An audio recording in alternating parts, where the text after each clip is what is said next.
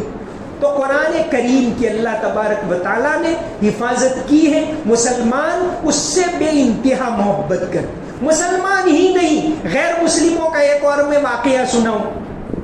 1988 کے اندر ایک آدمی جو اصل تو ہندوستانی ہے لیکن رہتا ہے بریٹن کے اندر، اس نے قرآن کے خلاف ایک کتاب لکھی، دی سیٹانک ورسز۔ سلمان رشدی جو کمبخت آج برطانیہ کے اندر آج بھی ہے، اور اس کی ایک کہانی ہو گئی، ابھی بھی وہ ہے۔ اللہ تبارک و تعالیٰ نے اس کو سبق سکھایا قرآن کی توہین کی۔ اس نے 1988 کے اندر کتاب لکھی سیٹانک ورسز، قرآن کے خلاف واہیات باتیں لکھی۔ یہ کتاب چھپی پینگوین سے 26 ستمبر 1988، 26 ستمبر کو چھپی۔ سب سے پہلے اس کے اوپر تبصرہ لکھا خوشونت سنگھ نے السٹریٹڈ ویکلی میں، اور خوشونت سنگھ نے اس تبصرے کے اندر لکھا کہ یہ کتاب ایسی ہے جس کے اوپر بھارت میں پابندی لگنی چاہیے۔ اس بات کو جب پڑھا تو اس زمانے میں خورشید عالم ممبر آف پارلیمنٹ، ابھی جو سلمان خورشید ہیں ان کے والد، اور رفیق زکریا مہاراشٹر کے، اور سید شہاب الدین، انہوں نے پارلیمنٹ میں مانگ رکھی کہ اس کتاب پر پابندی لگاؤ۔ اور 5 اکتوبر کو کتاب کے چھپنے کے بعد 9ویں دن 5 اکتوبر کو پارلیمنٹ نے اعلان کیا کہ اس کتاب کے اوپر، نٹورسی نے اعلان کیا کہ اس کتاب کے اوپر ہندوستان میں پابندی، آج تک پابندی ہے، اور سارے عرب ملکوں سے پہلے ہندوستان نے پابندی لگائی۔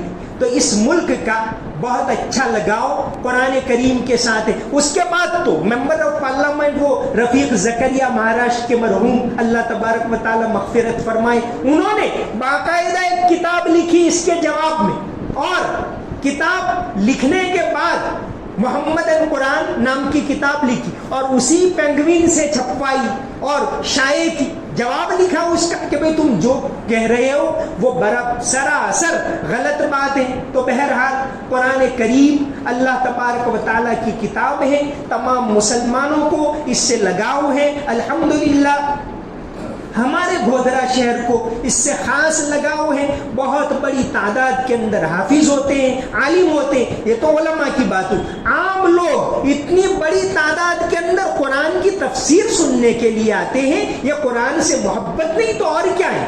ہماری اس مسجد میں اور شہر کی بہت ساری مسجدوں کے اندر قرآن کی تفسیر ہوتی ہے، اور آپ لوگ بہت شوق سے، بہت محبت سے، ایک جذبے کے ساتھ اس کو سننے کے لیے آتے ہیں۔ اللہ تبارک و تعالیٰ قدر فرمائے، اللہ تبارک و تعالیٰ قبول فرمائے، اللہ تبارک و تعالیٰ قرآن کریم سے اور زیادہ محبت نصیب فرمائے۔ وآخر دعوانا ان الحمد للہ رب العالمین۔ اللهم صل على محمد وعلى ال محمد وبارك وسلم۔ ربنا لا تجعلنا فتنة للقوم الظالمين ونجنا برحمتك من القوم الكافرين۔ اللهم إنا نجعلك في نحورهم ونعوذ بك من شرورهم۔ اللهم حبب إلينا الإيمان وزينه في قلوبنا وكره إلينا الكفر والفسوق والعصيان واجعلنا من الراشدين۔ اللهم من أراد بالإسلام خيرا وبالمسلمين خيرا فاهدهم إلى سواء السبيل۔ اللهم من أراد بالإسلام شرا وبالمسلمين شرا فأهلكهم كما أهلكت عادا وثمود۔ اللهم خذهم أخذ عزيز مقتدر۔ یا اللہ ہمارے گناہوں کو معاف فرما، ہماری تمام غلطیوں کو معاف فرما، ہماری کوتاہیوں کو معاف فرما۔ یا اللہ قرآن سے محبت نصیب فرما، یا اللہ قرآن کی محبت ہماری رگ رگ کے اندر اتار دے۔ قرآن کو پڑھنے کی توفیق عطا فرما، سمجھنے کی توفیق عطا فرما، اس کے اوپر عمل کرنے کرنے کی توفیق عطا فرما. اس ملک کے اندر قرآن کی تعلیم کو عام فرما یا اللہ, قرآن کی تعلیم کو عام فرما یا اللہ. ملک کے اندر امن و امان قائم فرما, محبت کے ماحول کو قائم فرما, نفرت کے ماحول کو ختم فرما یا اللہ. عافیت عطا فرما, امن و امان عطا فرما, پورے ملک کے اندر بھائی چارہ پیدا فرما, نفرت کے ماحول کو ختم فرما, قرآن کی تعلیم کو زندہ فرما, انسانیت کو اس ملک کے اندر زندہ فرما, سچائی کو زندہ فرما, امانت داری کو زندہ فرما, بھائی چارے کو زندہ فرما یا اللہ. تیرا خوف نصیب فرما, آخرت کی تیاری کرنے کی توفیق عطا فرما یا اللہ. مرنے کے بعد کی زندگی کا سچا پکا یقین نصیب فرما یا اللہ. ملک کی تمام مسجدوں کی حفاظت فرما یا اللہ. یہ مسجدیں اس لیے بنائی ہیں کہ قیامت تک آباد رہے یا اللہ. تمام مسجدوں سے قیامت تک اللہ اکبر کی آواز بلند ہوتی رہے, ایسی توفیق عطا فرما یا اللہ. ایسی توفیق عطا فرما یا اللہ. حرمین شریفین کی حفاظت فرما, بیت المقدس کی حفاظت فرما یا اللہ. ہمیں حرمین شریفین کی زیارت نصیب فرما یا اللہ. بیت المقدس کو آزاد فرما, بیت المقدس کو آباد فرما, ہمیں بھی بیت المقدس کا دیدار نصیب فرما یا اللہ. جس جگہ سے تیرے حبیب صلی اللہ علیہ وسلم معراج کے لیے گئے یا اللہ, اس جگہ کا دیدار ہم سب کو نصیب فرما یا اللہ. نبی کریم صلی اللہ علیہ وسلم کی محبت ہمیں عطا فرما, آپ صلی اللہ علیہ وسلم کے طریقے کے اوپر چلنے کی توفیق عطا فرما یا اللہ. حلال پاکیزہ روزی عطا فرما, روزگار کے دروازوں کو کھول دے یا اللہ. مسلمانوں کو کسی کا محتاج نہ بنا یا اللہ. عافیت کے ساتھ ہر طرح کی مصیبتوں کو دور فرما, عافیت کے ساتھ دین کے اوپر چلنے کی توفیق عطا فرما. ان اللہ و ملائکتہ یصلون علی النبی یا ایھا الذین آمنوا صلوا علیہ وسلموا تسلیما. اللهم صل علی محمد وعلی ال محمد وبارک وسلم. سمعنا واطعنا غفرانک ربنا والیک المصیر برحمتک یا ارحم الراحمین. آپ تمام سے ایک ریکویسٹ ہے, ابھی وہ یو سی سی کے خلاف پورے گجرات کے اندر مہم چل رہی ہے, تمام لوگ ای میل کر رہے ہیں. ایک ای میل کریں, مس کال کر کے بھی اس کی مخالفت ہمیں کرنی ہے. تو آپ سے اپیل کی جاتی ہے آپ بھی کریں, دوسروں کو بھی کروائیں. بہت ساری مسجدوں میں باہر وہ کیو آر کوڈ لے کر کھڑے رہتے ہیں اور اس کے ذریعے کر رہے ہیں. اگر یہاں باقی ہیں تو یہاں بھی اس کے کرنے کا انتظام کیا جائے, انشاءاللہ کیا جائے گا. تو آپ احباب اس کے اندر بڑھ چڑھ کر حصہ لیں اور اللہ تبارک و تعالی سے دعا بھی کریں.